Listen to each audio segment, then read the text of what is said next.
자, 안녕하세요. 이번에는 전작약 전범위를 빠르게 훑어보도록 하겠습니다. 자, 전체적인 표는 이 정도 크기인데 저기 위에서부터 시작을 해보도록 하죠. 자, 보시면은 전작약 처음 시작을 할 때 쿨롱의 법칙이라는 것부터 배우고 시작할 겁니다. 쿨롱의 법칙은 전하당 전하가 주고받는 힘 구하실 때 쓰는 거죠. 외우고 쓸 수밖에 없고요. 이건 유도 쓰는 건 아니죠. 유도는 안 되는 거고. 자, 전하가 떨어져 있는 거리의 제곱에는 반비례하고요. 다음 전하랑 절대값의 곱에는 비례하는 식으로 힘의 크기가 결정이 되더라. 비례상수 쿨롱의 상수라고 합니다.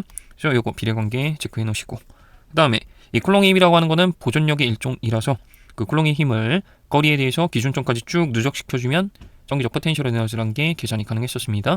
당연히 기준점이 있어야 되는 개념이었고요. 그 다음으로 가장 중요한 개념 중에 하나인 전기장, 전위 두 개를 보도록 하겠습니다. 전기장이 됐든 전위가 됐든 위치의 특징을 나타내는 물리량이에요. 그죠? 어떤 위치의 특징을 나타내는 겁니다. 전기장은 주로 라지 E를 많이 쓰고요. 전기장의 정의는 수험적으로 어떻게 기억하시는 거 있죠? 어떤 위치의 전기장에 대해서 물어봤으면 그 위치에 플러스 1콜롱을 갖다 놨을 때 그 플러스 1콜롱이 받는 힘의 세기와 방향을 전기장 세기, 전기장 방향이라고 약속을 합시다. 그 다음 그 정의로부터 전기장이 E짜리인 위치에 전하량 Q짜리 전하를 갖다 놓으면은 그놈이 받게 되는 힘의 크기는 Q 곱하기 2로 구해주시면 되는 거였죠. 그죠? 요거는 쿨롱의 법칙이랑 전기장의 정의를 이용해서 당연한 것처럼 느껴지면 되겠습니다. 생으로 암기한다는 느낌은 전혀 아니고요. 그 다음 전기장 벡터를 연속적으로 이어놓은 선을 우리가 전기력 선이라고 불러요. 기억나죠? 그죠? 그리고 도체의 경우에는 정전 유도라는 현상 때문에 도체 내부의 전기장이 항상 없어질 겁니다. 그죠? 그래서 도체 내부에는 전기력 선이란 게 없어야 되고요. 전기장 혹은 전기력 선이 없는 거니까 도체 내부의 어느 위치가 됐든 전위는 다 똑같아야 됩니다. 그 다음에 전위라고 하는 거에 대해서 살펴봅시다. 전위도 굉장히 중요한 개념이고, 정의는 어떤 거였죠? 어떤 위치에 플러스 1콜롱을 갖다 놓으면 그 플러스 1콜롱이 갖게 될 전기적 포텐셜 에너지를 우리가 전위라고 불렀었고요. 당연히 위치의 특징입니다. 그 다음에 기준이 있어야 되는 거겠죠. 포텐셜 에너지 비스무리한 거니까. 그래서 기준을 항상 제시가 돼야 되고요. 그 다음 정의로부터 어떤 위치에 전위가 라지 V라고 계산이 됐을 때 그 위치에 전하량 Q짜리 전하를 갖다 놓으면 그놈이 실제로 갖게 될 전기적 포텐셜 에너지는 이렇게 계산한다. 기준점은 당연히 계속 전위 계산한 기준으로 맞춰져 있는 거예요. 되죠? 그 다음에 전위가 똑같은 위치들을 쭉 연결해 놓은 걸 우리가 등전위 선 혹은 면으로 나오면 등전위 면이라고 부릅니다. 그래서 도체는 등전이어야 된다. 그죠? 전기장이 있어야, 전기장이 있는 영역에서 움직여야 전기장을 거리에 대해 누적시켜서 전위의 차이가 발생하는 거고요. 전기장이 없으면 누적할 값이 없으니까 전위도 계속 변하지 않고 그대로다.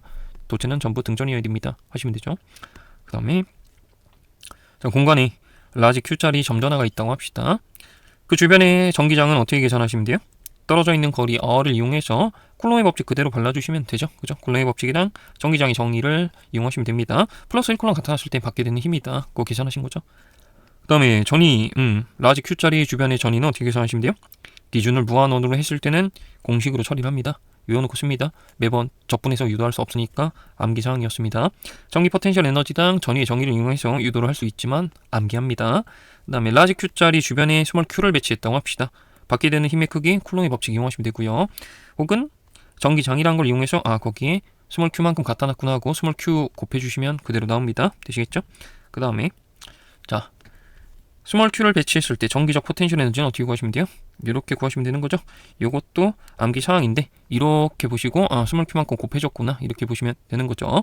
참고로 이 전위 계산할 때 혹은 여기 전기적 포텐셜 에너지 계산할 때 각 Q 여기에는 플러스 마이너스까지 부호까지 다 포함해서 대입을 하는 겁니다.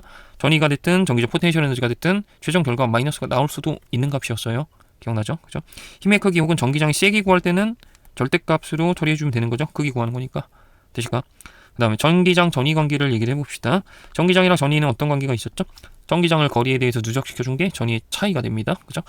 그래서 전기장 방향은요 항상 고전위에서 저전위 쪽이 됩니다.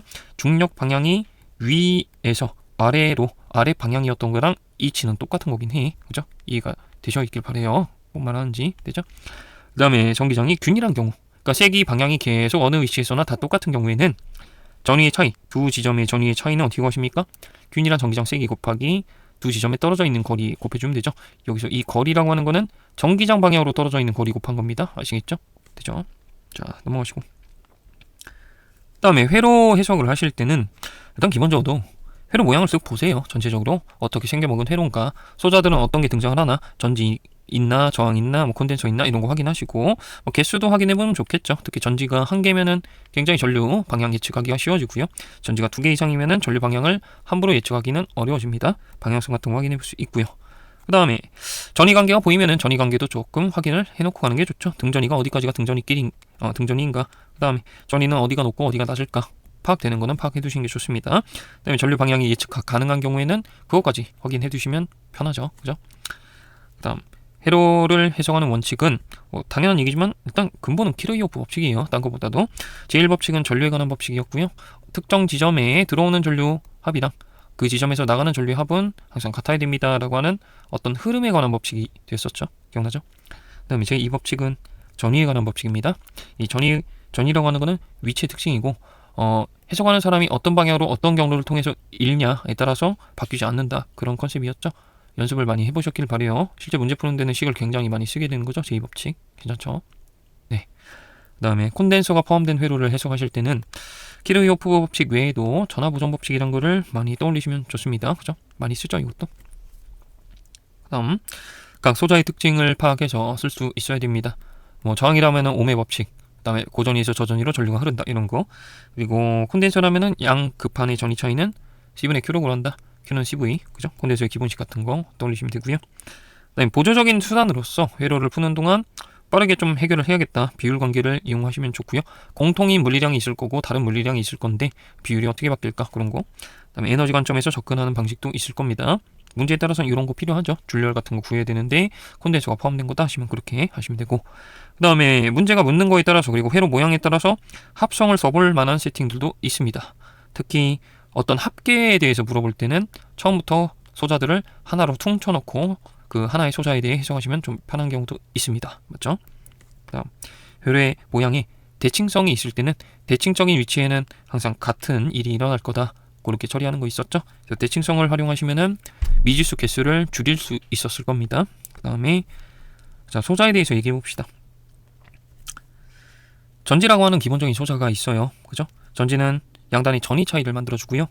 그 전지가 꽂혀있는 회로에 대해서는 전류 방향을 쉽게 예측할 수 있는 경우들이 종종 있고, 그 다음에 전류 방향을 예측하지 못하는 경우들이 또 종종 있는 거죠. 그죠?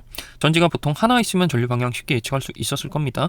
2개 이상 등장되면 쉽게 예측하기 어려워지고요. 그 다음에 전지는 전위 차이를 만들어주는 동시에 이 전위 차이를 만들어주는 역할을 수행하기 위해서 전하가 지나가면 에너지를 공급하는 역할도 하는 거였죠. 기억나죠? 그래서 전지가 하는 일은 어떻게 계산하시냐면 전지에 통과한 전하량 곱하기 전지의 기전력, 그러니까 전지의 양단위 전위 차이만큼 곱해주시면 되는 거였죠. 그죠? 이것도 생으로 외우는 게 아니고 전위에 관한, 그죠? 앞속에서 배운 개념이 이해가 되어 있으면 이건 너무 당연한 거거든. 그죠? 전자기하기 다 그래. 식은 엄청 많아 보이고 외울 게 엄청 많아 보일 수 있는데 앞쪽에 이해가 되면 너무나 당연한 것들을 정리하는 거에 불과해. 그죠? 그 다음 공급 전력이라고 하는 거 얘기해 볼게요. W라는 표현보다는 P라고 씁시다. 초당 공급하는 에너지, 공급 전력. 그래서 전지가 공급하는 1초당 에너지는 1초당 지나가는 전하량 곱하기 기전력 해주시면 되고, 초당 지나가는 전하량을 우리가 전류라고 부르고 있습니다. 되죠? 그래서 전류 곱하기 전지 기전력 하시면은 전지의 공급 전력이 나옵니다. 되시죠? 다음 콘덴서라는 소자 볼게요.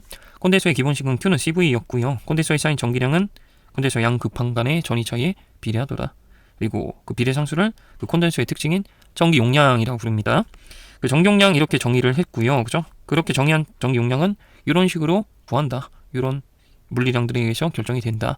이표는 유전율이고, S는 급판의 면적, 그다음 D는요 급판 간격이었습니다. 면적이 클수록 전기 용량이 큰 콘덴서였죠. 간격이 넓은 콘덴서일수록 전기 용량은 작은 거였습니다. 간격이 좁아야 콘덴서 용량이 좋은 거였죠. 그 다음에 콘덴서가 여러 개 동시에 등장했을 때는 뭐 문제에 따라서는 합성을 써볼 수도 있어요. 그죠? 합성을 써볼 건데 병렬 합성은 어떻게 하시면 돼? 용량을 단순히 더해주면 되고요. 직렬 합성은 어떻게 하시면 돼요? 역수끼리 더해서 최종적으로 역수 취해주시면 되더라. 이거 있었죠. 그죠? 자, 그 다음 콘덴서에 전하가 쌓여있으면 정전 에너지가 쌓여있다라고 표현을 하고요. 콘덴서의 정전 에너지는 일단 요 식으로 외워놓고 씁니다. 2분의 1 CV제곱 아니면 2C분의 Q제곱, 이 정도까지는 필수로 암기해 두시고 여력이 되시면 요거까지 세 번째 식 형태까지 외워두시면 좋겠다 말씀드렸고, 그 다음에 콘덴서에 어떤 조작을 해주면은 어떤 양이 변하지 않는가를 먼저 확인하는 게 좋을 것 같습니다. 예를 들어서 콘덴서의 급한 간격을 조작을 해줄 건데 콘덴서 끊어놓고 조작을 해주면은 요 급판에 쌓여있는 전기량은 바뀔 수가 없잖아요. 그죠? 그래서 전기량은 안 바뀌는데 콘덴서 모양이 바뀌었으니까 용량이 바뀌었겠네. 그죠? 그러면은 용량 바뀌었으면 뭐가 바뀔까? 급판 간의 전위 차이가 바뀌겠다 하시면 되죠. Q는 CV라는 식은 만족되어야 되는데 Q는 변하지 않고 있는데 C가 바뀌었네. 그럼 V가 반비례로 바뀌어야겠구나. 이런 식으로 해석하는 게 기본입니다. 되죠? 그래서 항상 불변량이 뭘까? 지금 상황에서 불변량이 뭘까? 해석하시고 그럼 나머지 애들은 어떤 식으로 바뀌었겠구나. 이렇게 해석하시면 됩니다. 자, 그다음 급판 사이에 뭔가 넣어주는 조작을 해주는 경우도 있죠. 그죠? 도체판이나 유전체판을 넣어줄 건데 도체판을 넣어주는 경우에는 도체판의 두께만큼 콘덴서 급판 간격을 줄이는 효과로 결론이 나더라. 그죠?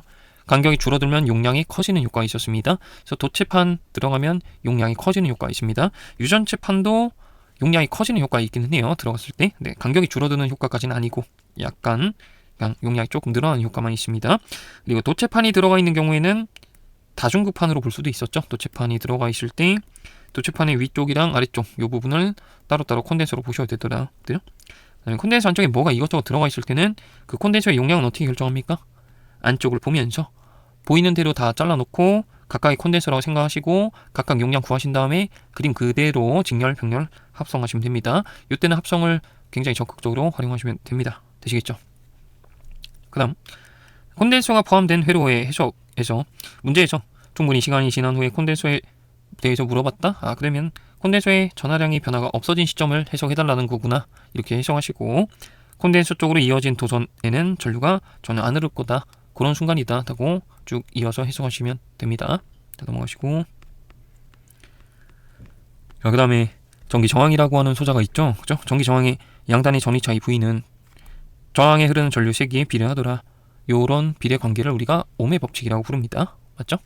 이 옴의 법칙에서 나오는 비례 상수 라지 R이라고 쓴 거 요게 전기 저항이라고 부르내고 요 전기 저항의 정의식이기도 해요. 괜찮습니까? 되죠? 전류 세기는 전압에 비례하고요. 전류 방향은 항상 고전위에서 저전입니다. 저항에서는 그래요. 다른 소자에서는 꼭 그렇지 않습니다. 저항에서는 항상 그래요. 그 다음에 이렇게 약속한 비례 상수인 전기 저항치는 어떤 요소들에 의해 결정됩니까?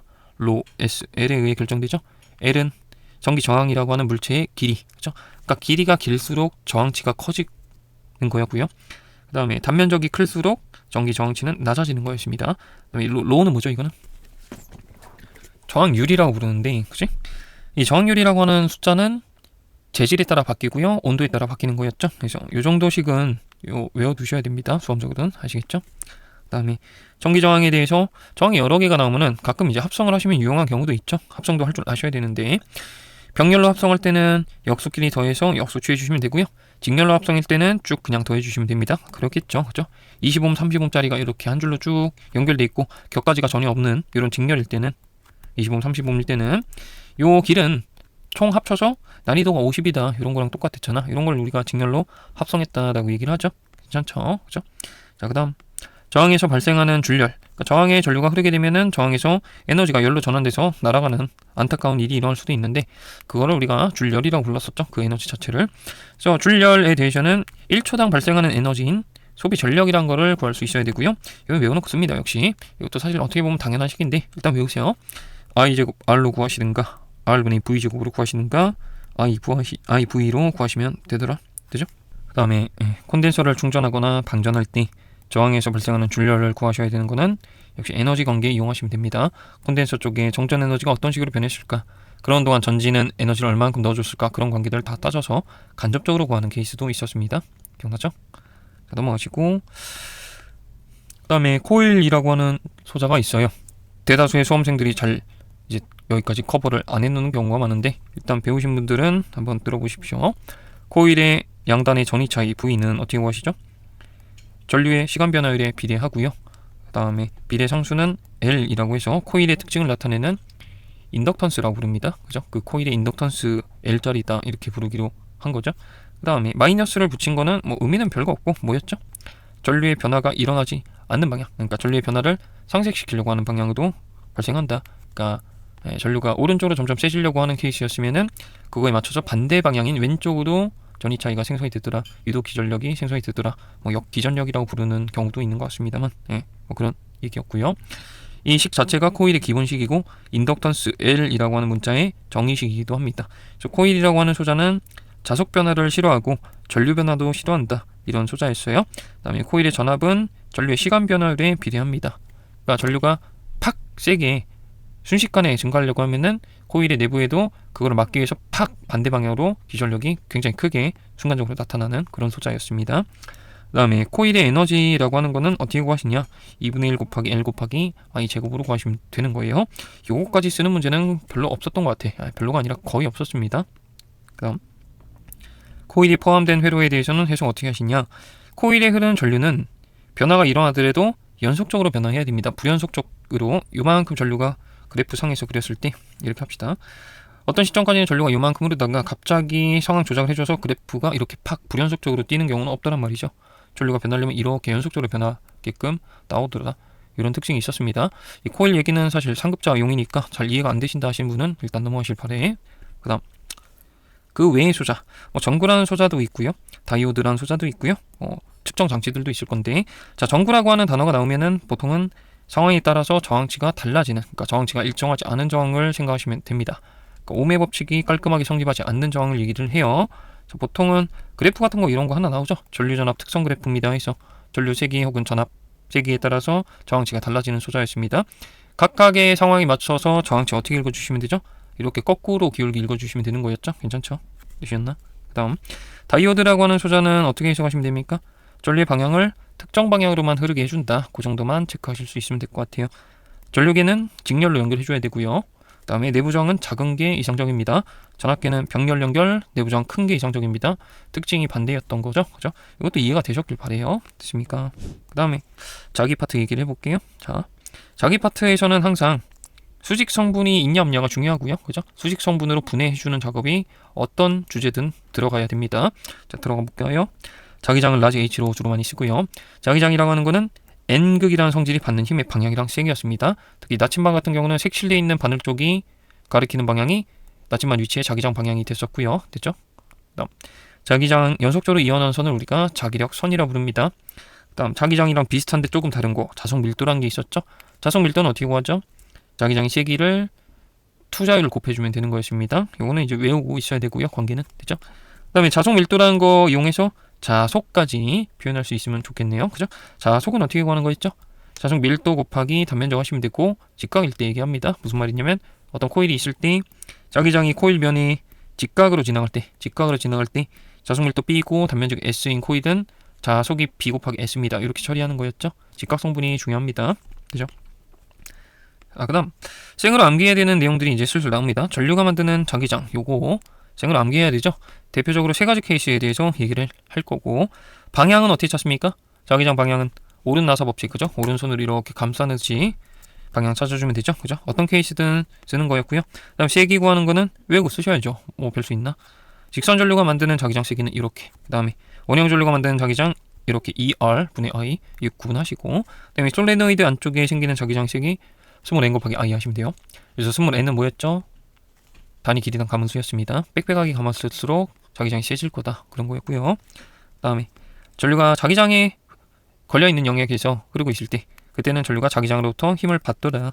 그런 거를 한자로는 이제 전자력이라고 썼던 것 같아요. 그죠? 그래서 방향은 어떻게 찾아주시면 돼? 왼손 프레임 법칙 FBI 하시면 되죠. FBI. 그 다음에 세기는 어떻게 구합니까? IBL로 구합니다. 그죠? 네, 여기서 L은 뭐였죠? 힘을 어디까지 합쳐줄 거냐. 그죠? 어느 부분의 길이만큼이 받는 힘을 구할 거냐 그거 곱해주는 거였습니다. 역시 수직 성분이 중요했어요. 수직 성분 없으면은 힘도 없는 거고 수직 성분이 조금이라도 있으면 그 성분 분해해서 해당 항 곱해주면 됩니다. 그 다음에 평행 전류끼리 주고받는 힘으로 처리하는 케이스도 있었죠.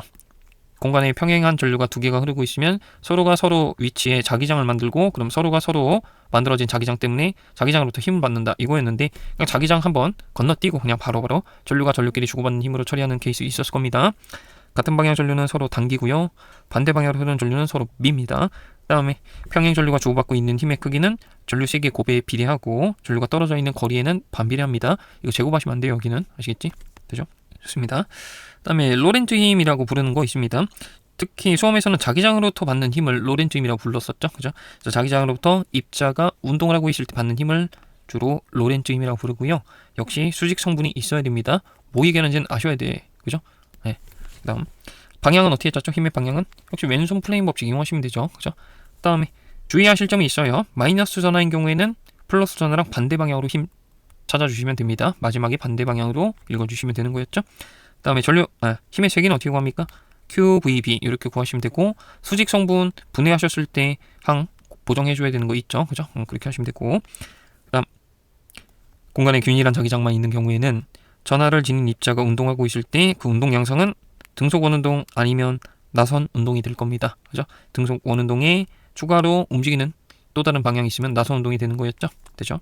그래서 풀이 자체는 원운동이니까 결국 원운동 운동 방정식을 세우시는 게 포인트가 돼요. 운동 방정식 의도부터 반경으로 정리하시고, 혹은 그 반경 이용해서 주기까지 해석하실 수 있어야 됩니다. 원 한 바퀴 도는데 걸린 시간 혹은 반 바퀴 도는데 걸린 시간 같은 거 해석할 수 있어야 돼요. 결론식은 외우는 거 아니고 그때그때 만들었으면 충분합니다. 그다음 어떤 입자 걔를 전압으로 가속을 하는 케이스가 있습니다. 운동 에너지의 변화는 어떻게 구하시면 돼요? 전하량 크기 곱하기 가속 전압으로 구하시면 되는 거였죠. 감속이 됐으면은 QV만큼 운동 에너지 감소했습니다로 처리하시면 되는 거였습니다. 되실까요? 네. 그리고 역학적인 해석이 메인인 문제들도 있습니다. 어떤 전하가 자기장이 걸려있는 영역, 전기장이 걸려있는 영역에서 지나가는데 직진을 하더라. 그러면 요 입자가 위아래로 받는 힘의 합이 0이었구나. 자기장으로부터 받는 힘이랑 전기장으로부터 받는 힘이 어떤 관계가 있어야겠구나. 그런 거 쓰는 거 역학 문제예요. 그죠? 운동 방정식도 쓰실 줄 아셔야 되고, 가속운동, 폼소 운동하는 케이스도 있었죠. 다 처리를 할 수 있어야 됩니다. 역학 문제처럼 인식이 되셨어야 됐을 겁니다. 그죠? 그다음 전자기 유도 볼게요. 이제 전자기 유도는 유도 기전력이란 거를 방향이랑 크기를 구할 줄 아셔야 되고, 크게 두 가지 케이스도 구분을 해놨죠. 도체 막대가 움직이는 케이스, 이때는 기전력 방향 어떻게 구합니까? 왼손 플레밍 법칙 이용하시면 되고요. 그죠? 경우에 따라서는 렌즈 법칙 이용하셔도 되는 경우도 있습니다. 그다음 기전력의 크기는 어떻게 구하죠? 기전력의 크기는 기전력이라고 쓴 겁니다. 이거는 기전력, 유도 기전력의 크기는 VBL로 구하는 거였죠. 그죠? V는 막대기 속력, B는 자속 밀도, L은 자기장이 걸쳐져 있는 막대기 길이가 됩니다. 그다음에 막대기 움직이는 거 없고 회로 모양도 바뀌는 거 없는데 시간이 지남에 따라서 자기장만 변하는 케이스, 이때 어떻게 처리하죠? 기전력의 방향은 렌즈의 법칙 이용하시면 돼요. 코일은 자속 변화를 상쇄시키는 방향으로 노력을 할 거다. 그런 거 있었죠. 그거 쓰시고, 그다음에 기전력의 크기는 어떻게 구합니까? 패러데이 법칙 이용하시는 거죠. 그죠? 유도 기전력 크기는 시간당 자속 변화, 그러니까 자속의 시간 변화율에 비례한다. 그다음에 가문수가 n 바퀴면 n배 곱해주면 된다. 마이너스 붙여놓은 거는 렌즈의 법칙 의미를 살려놓은 거에 불과하다. 그래서 패러데이 법칙은 유도 기전력 크기 구할 때 쓰는 거다. 그래서 다 절대값 곱해서 어떤 플러스 값 크기 구하는 데 쓴다. 그렇게 인식하시면 좋습니다. 되겠죠? 좋습니다. 그다음에 유도 기전력 방향이랑 세기를 구하셨으면 이제 회로라고 보시고, 그 부분 유도 기전력 생겨 있는 부분은 전지로 치환해서 회로 해석하시면 됩니다. 전류 방향, 전류 세기, 회로 해석하듯이 쭉 풀어주시면 되고요. 근데 전류가 흐르게 되면은 자기장 속에서 전류가 흐르게 되는 꼴일 거니까 또다시 받는 힘 생각해 볼 수 있고요. 힘이 있으면은 힘의 평형 운동 방정식 같은 거 생각해 볼 수 있고, 그죠? 경우에 따라서는 종단 속도라는 것까지 추정해 볼 수 있을 것 같습니다. 되시겠죠? 혹은 일과 에너지 관점에서 접근하는 케이스도 가끔 있습니다. 되겠죠? 좋습니다. 다음에 마지막인데, 교류 회로에 대해서 필요한 사실들을 잠깐만 언급을 해볼게요. 공부가 이제 요거는 이제 아예 안 되신 분들이 사실 대다수일 것 같긴 한데 일단 얘기만 해볼게. 자, 교류 회로에서 실효치라고 하는 개념은 최대치를 루트 2로 나눠준 값이 됩니다. 그 다음 각 소자별로 리액턴스라는 게 있습니다. 저항에서는 저항치가 그대로 리액턴스고요. 코일에서는 각 주파수 곱하기 인덕턴스 한 개의 리액턴스죠. 이걸 유도 리액턴스라고 부릅니다. 그 다음에 콘덴서에서는 각 주파수 곱하기 전기용량 한꺼분의 1, 그거를 리액턴스라고 해석하시고 이름은 용량 리액턴스라고 합니다. 그 다음에 저항이라는 소자에서 소비하는 에너지의 시간평균, 소비 전력의 시간평균이라고 부르는 것은 이렇게 구하는 거고요. 2분의 1 곱하기 I0는 저항에 흐르는 전류 중에 최대값을 의미합니다. 그래서 최대값 제곱 곱하기 저항치 하시면 되는 거였고요. 그 다음에 임피던스라고 하는 개념이 있죠. 교류 회로에서 합성 저항 비스무리한 역할을 하는 물리량을 얘기를 합니다. 그래서 교류 회로에서 특정 부분에 걸리는 전압의 최대값과 그 부분에 흐르는 전류의 최대값 간의 관계를 연결해주는 비례상수를 임피던스라고 부르고요. 그 다음에 실효치끼리 비율도 임피던스일 수밖에 없습니다. 최대치를 루트 2로 나눈 거, 그걸 시료치라고 부를 수 있으니까 요식이나 유식이나 똑같은 의미고요. 다음 RLC, 저항 코일 콘덴서가 직렬로 연결되어 있는 회로에서 교류 회로일 때 임피던스 구하는 식은 이런 꼴이 됩니다. 이 정도는 이제 외워두시면 좋겠네요. 교류 회로를 커버하겠다 하시는 분들은 아시겠죠? 그래서 전자기학에서 필요한 내용들을 빠르게 한번 살펴봤습니다.